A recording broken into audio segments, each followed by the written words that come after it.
Imagine a sliver of land, caught between New Zealand and Antarctica, constantly kissed by wild winds and lashed by gray tumbling waves. It's not a place many people talk about, but once you hear its story, it stays with you. Macquarie Island is one of those rare places on Earth where the very bones of the planet rise up from the deep. You see, it's the only place where rocks from the Earth's mantle, those buried miles below our feet, have been thrust above sea level. It's like the Earth peeled back its skin just to show us what lies beneath. The island itself is rugged and raw, stretching about 34 kilometers long, but never more than 5 kilometers wide. There are no trees, no human cities, no traffic, just endless tussock grasses bending to the wind, black sand beaches, jagged cliffs, and the ever-present sound of waves crashing against the shore. But the real magic of Macquarie Island is not just in its geology, it's in the life it supports. Despite the brutal weather, this tiny island is a haven for wildlife. Think of thousands, no, millions of penguins waddling across the rocks in noisy, bustling colonies. King penguins, royal penguins, gentoo, and rockhoppers, each one adding their own personality to the island's chorus. Elephant seals sprawl across the beaches like massive, blubbery kings, while fur seals dart through icy waters. It's chaotic and wild and perfect. And here's something almost poetic. Macquarie Island became a vital base for early Antarctic exploration. In the early 20th century, it hosted a small radio station set up by Sir Douglas Mawson's Australasian Antarctic expedition. That humble outpost, battered by wind and snow, was the thread that connected Antarctica to the rest of the world. Today, the island is a protected nature reserve, fiercely guarded by the Tasmanian Parks and Wildlife Service. In recent years, they pulled off one of the most ambitious environmental restoration projects in history, eradicating invasive species like rats, rabbits, and cats that had been devastating the native ecosystem. It took over a decade and countless people braving the elements, but they did it.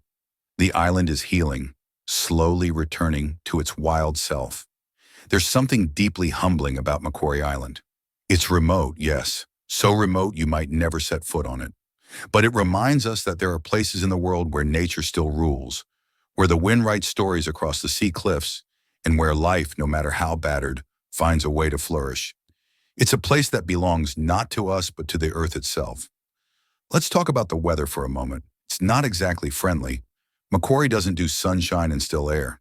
The skies are usually overcast, the wind rarely drops below a howl, and the rain doesn't just visit, it moves in and makes itself at home. Some days you might get 4 seasons in an hour: sleet, sunshine, fog, and hail all taking turns like dancers on a spinning stage. But that's what makes it beautiful. It's honest.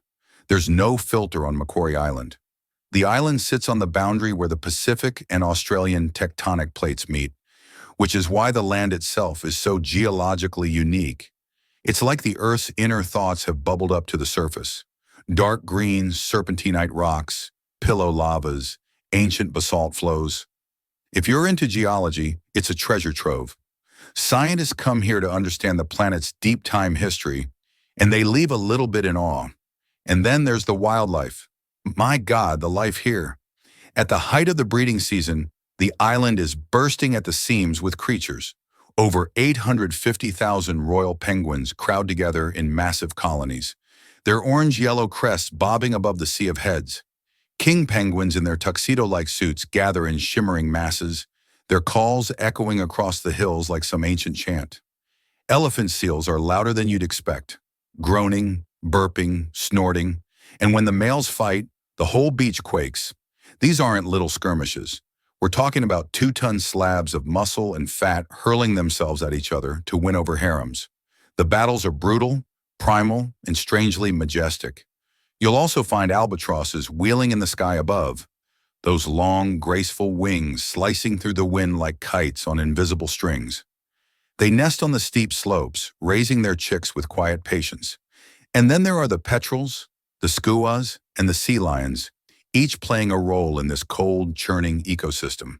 But perhaps the most beautiful part of Macquarie Island's story is how humans have tried to fix what they broke. When sealing began in the early 1800s, the island was almost bled dry. Sealers hunted elephant seals and penguins for oil, decimating populations. Then came the rabbits and rats and cats, introduced species that ravaged the island's fragile balance. The rabbits ate everything green, stripping the hillsides bare. The cats hunted seabirds to the brink. But instead of giving up, Australia decided to fight back. Over years, painstaking, expensive, emotionally grueling years, a small team of conservationists and rangers worked to eliminate every last rabbit, rat, and cat. Helicopters dropped bait across every inch of land. Hunters tracked the last few rabbits with GPS collars. Dogs were brought in to sniff out survivors. It was a war, and they won. And now, the grass is growing back. The seabirds are returning to their ancient nests. It's slow, yes, but it's happening. The island is breathing again. Macquarie isn't the kind of place you visit on a whim. It's not for tourists in flip-flops or casual cruisegoers. It's for the deeply curious, the stubbornly passionate, the ones willing to brave the wet cold for a glimpse of something real and wild.